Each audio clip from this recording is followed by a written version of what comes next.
Keyshia Cole was set to reveal music from her 8th studio album in a verzuz battle that was supposed to take place last year. Unfortunately, it was cancelled, but we will get another opportunity to see her go head to head with Ashanti soon. Keisha has evolved into the seasoned artist she is today, ever since she came on the scene as a preteen and the protégé of her mentors MC Hammer and Tupac Shakur. Here are the tragic details about Keyshia Cole. Keisha was born in Oakland, California. She had a difficult start in life, with an absent father and a mother with addiction problems. At the age of 2, she was adopted by family friends, Yvonne and Leon Cole. Her mother had no choice but to give her up due to her battles with drugs. Through the years, Keisha and her mother had their ups and downs because her mother would go in and out of rehab. Keisha's biological mother, Frankie, checked herself into a facility once again. In the past, Keisha described the turmoil of losing her mother to the streets, where at times she would rather be, she said. In a heartfelt Instagram caption, in 2018 she wrote, "This was 2.5 years ago. Every time my mum relapses, it breaks my heart more than it already has been broken. I'm hoping, if any of you are dealing with a family member who's battling with drug addiction, that you yourself are learning how to cope with the struggle of it all, and all the pain it brings to see a loved one constantly relapsing, see them go back into the streets, because that's what they're used to, or would rather be. I really miss you, and will always love you." Keisha had to learn to let her mother make her own mistakes and get clean when she was ready. She was optimistic about her mother's latest stint in rehab, because she went of her own volition. No one had to persuade her or beg her to go. She made the decision for herself. Keisha also has a strained relationship with her biological sister, which was played out on reality TV. Her sister Neffy admitted that reality TV ruined their bond. In an interview with Bossit.com, she said everything went downhill when she did a reality show with their mother called Frankie and Neffy. The straw that broke the camel's back was that she didn't like the fact that me and my mum did the Frankie and Neffy show with Manny Haley without involving her, she said. Keisha went on to do another reality show and did not include her sister Neffy. Neffy wrote a book about their disagreements entitled Price I Paid. Keisha was not happy about the book. "How many of y'all have leeches in your own family? I need to know I'm not alone. Be talk about me in your book. I'm wearing the shoes I gave you on the cover," she said in response. Her sister made a public apology to Keisha, saying, "Dear Keyshia Cole, first let me start off by saying I love you with all my heart. I've been thinking of you for a while now, and I must say I miss my sister. Forgive me if I hurt you. Forgive me if I didn't support you. Forgive me if I let you down. Forgive me if I embarrassed you. Forgive if I didn't do well in your eyes, because you have wanted more from me, period." She closed the apology and said, "My heart has been suffering, and I'm ready to be healed, and this is a part of my healing." Keisha responded saying, "And I want you to know that I love you back, always will, and nah, we haven't been close, and that's been going on for some time now, but I've been forgiving you. I've forgiven Mum and everyone I felt has failed me in my personal relationships." Keisha never knew who her biological father was for years. She and her mother would discuss it, but his identity was never confirmed. A few years later, Keisha claimed that she was biracial after being asked what it meant to be a black girl for the Black Girls Rock Awards show. She said, "I'm biracial, but it's okay. I'm black. This caused a lot of backlash. Addressing the comment, she said her biological mother told her her father was a white Italian man. On her talk show, One on One with Keyshia Cole, her mother appeared addressing questions about her father. She said her biological father was no longer alive and died from alcoholism. Her mother said she met him while working on the streets, if you know what I mean. Okay.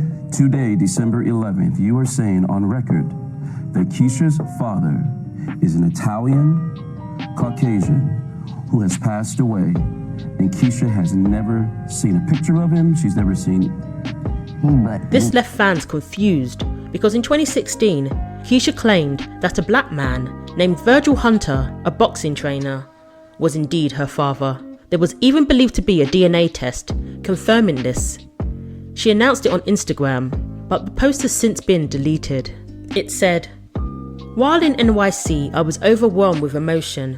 I explained while on stage at the Barclays the situation I was faced with at that moment, which was my father and I finding our way to each other. After 34 years, I knew at that time a paternity test was in place. Well, the results are in, and this is my father. His name is Virgil Hunter, and at this present time, I'm in Oakland spending time getting to know him." She continued, "The story behind this is beyond me. God has his hand in all of this. I'm so excited with taking this a day at a time." Watch for more on how she met Tupac Shakur and is considered part of the Death Row family. Keisha was into music at a very young age. She initially wanted to be a rapper, writing raps and performing with her friends. It wasn't until she was 11 or so that she discovered that she had more of a talent for singing. A well-known celebrity in the Oakland area at the time was MC Hammer. She dreamed of meeting him one day and wanted his help to break into the music industry. She would later go on to meet Tupac Shakur too. In an interview with Box Bang, Keisha said both she and her friend will call Hammer's label daily, asking for him to listen to their demo tape. We chased him down. Oh, you chased him down? Oh yeah, of course. Well, that's when they used to make tapes, of course. So we looked on the back of the tape and it had the number to the office. Yep. And we just called it every day. I think my mother's phone bill was like about $1,500. We just called up there every day. Is Hammer there? Is Hammer there? Keisha and her friend wanted to be the female version of Criss Cross. Hammer eventually agreed for Keisha and her friend Amina to come to meet him in the studio. He told her brother to bring them down to LA, but her brother missed his flight. Not wanting such an opportunity to pass, both of the girls jumped on the plane. They were just 12 at the time. They travelled to LA to meet the Death Row artists and go to the studio, but when they got to LA, no one was there to meet them, so they called the studio. They were told the only person in the studio that day was Tupac. Hey, what's up? We here. We made it. I don't know where our uncle is, and we don't know where Hammer is. Yeah. But Pac is in the studio, so can I speak to Pac? And they like, Pac's not accepting any phone calls right now.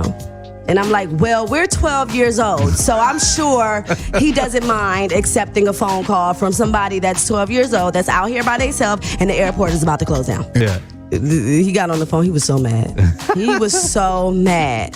How did y'all get out here? And where's Hammer at? And why y'all 12 years old at the airport by yourself? Yeah. I don't understand this. I'm like, well, we're 12, and so you're grown. And at this point, I think that you should help because we are by ourselves.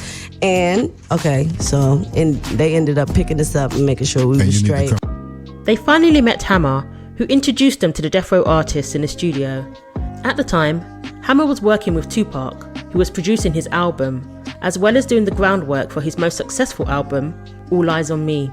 Keisha would later reveal that Tupac had reservations about her signing with Death Row, and that even he himself wanted to leave. During an Instagram Live with Fat Joe, she explained how she met Pac soon after meeting Hammer.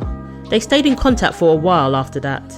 In 1996, she was ready to sign with Death Row, and she said that her family were supportive of the move. Tupac was dating Khadida at the time, the daughter of Quincy Jones. Keisha said they both agreed that Death Row was no place for kids. She was just 14 or 15 at the time. Keisha also revealed that Tupac was making plans to leave Death Row and sign with Quincy Jones's label. He advised Keisha to join him. He wanted to sign me to Quincy when he was with Kadada, Quincy Jones' daughter, and he was gonna leave Death Row and go to sign with Quincy, and he wanted me to go over there because he said that Death Row is not the place for kids. You know what I'm saying? That's what he was saying. So, but just unfortunately, on our way to Vegas when we went that time, he got shot. He didn't come back from that trip. My mom literally came and got us when we from Suge's house because everybody got shot that day. So that night. So it was. Oh, so you was in Vegas when Tupac got shot? Mm-hmm. My brother, and him used to rap together too, and the Outlaws as well. So we all drove to Vegas from LA, and Pac was in the car with Kadada, you know, Suge was in their car, my brother was in their car, we was in our car. You know, it was just like a lot. And then we were kids though. You know what I'm saying? So he just didn't like that. You know what I mean? It was just like a lot of drama around that time. It's funny because he told me that we were gonna do a song together the night that he got shot in Vegas. And it was just weird though, because like the night that he was saying he wanted me to work with him when we get back to LA, it seemed like he was talking like he knew he wasn't gonna make it, like literally. Like, so I was just like, well, why are you just said that we were gonna do a song together? Like, why are you talking to me like you're not gonna make it back to LA? You know what I mean? Just giving me a lot of advice, like don't worry about things, like you're gonna be a huge star, you know, you're a beautiful person, you know, and you gotta remember that guys are gonna wanna, you know, love you because you're beautiful, but they're also, it's gonna be another reason why they're gonna hurt you. So you just gotta stay focused, and no matter what, you know, read. They can never take the knowledge from you once you have it in your mind, you know, and just keep going. And I'm just like, well, why are you talking like this? But he knew. Keisha was supposed to collaborate with Tupac, but he was killed before they got a chance. She would end up doing a posthumous collaboration with the rapper in a bittersweet moment of her career. Keisha described the last discussion she had with Tupac. It was on the night he got shot in Vegas. He promised Keisha that they would make a record together, but he never returned. Tupac's mother honoured that promise and gave permission to Keisha to use Tupac's voice for the song Play Your Cards Right, which featured recordings from his All Eyes on Me project. Afeni also appeared in the music video for the song. The song was released in 2008 and reached 9 in the US Hot R&B / hip hop song charts. She later sampled some of his lyrics for Ride, a track from her 1111 album. Keisha later ended up signing with A&M Records. Her debut album, The Way It Is, was released in 2005 with singles such as Never, I Changed My Mind and Love. It sold 1.6 million copies, going platinum. The record company folded, and she released her second album, Just Like You, in 2007 under Geffen Records. The album was a success, peaking at number 2 on the Billboard 200, and she received a Grammy nomination for it. It was another platinum selling album, selling 1.7 million copies in the US. Her third album, A Different Me, was her most successful one to date. Released the following year, reaching 2 on Billboard. She has released 7 albums so far and has been in the music business for over 15 years. Despite not signing with Death Row, she said she is very much considered part of the Death Row family till this day, and they always show her love at events. Keisha is very outspoken. At times, she has gotten into trouble for sharing her most honest opinions. When Destiny's Child performed at Beyoncé's iconic Super Bowl halftime show, Keisha let it be known that she was not impressed with one of the members. During the performance, she tweeted, "I think I was frightened to blink for a sec. Then Michelle sung and woke my ass up from my daze. She's always effing the groove up." When asked about the comments, Michelle responded in a non-confrontational way, saying, "If I offended you, I'm sorry," making Keisha look even worse. Keisha apologised for her tweet, saying, "I apologise for the mean things I said. It hurt me when I went to your page and saw what you said about my performance, and that still doesn't make it okay. I said what I said out of anger, and that's the absolutely wrong time to say things." Michelle's dignified response was, "Apology accepted at Keyshia Cole. We had an amazing conversation, and I also say sorry for any misunderstandings. I'm so happy this happened." But Keisha said, "So you could admit to erasing the tweet that was said about me, so people know that anger came from hurt, not malice." Michelle didn't respond. Keisha also criticised Beyoncé's song Bow Down when it first came out, saying, "Can't stand when people all self-righteous. When it's convenient, it makes them look good. LMAO. But still talk ish when convenient too. F out of here. First women need to stick together. Now bees better bow down." Shaking my head. It's all good. Of course the beehive came for her, but what was more concerning was how it affected her professional relationships with people who had worked with Beyoncé, such as producer The Dream, who produced Single Ladies. He said he no longer wanted to work with Keisha. He said he would tell her, "You're talking about my family. Keisha didn't seem bothered about this, saying that he only wrote one song for her. It wasn't like he produced an entire album. Keisha has one child with former NBA player Daniel Gibson. They married in 2011 in Hawaii. My husband wanted me to have my dream wedding, so he flew all our family members here. He's given me something I will never forget. Amazing, she said. The couple filmed everything for their reality show on BET, Keisha and Daniel Family First. Just a couple of years later though, they announced their separation. She announced last year that they are now officially divorced. She has also been linked to Bow Wow and Birdman. Keisha was actually taken to court for an incident that occurred in 2014, where she walked into Birdman's condo and allegedly assaulted his side chick.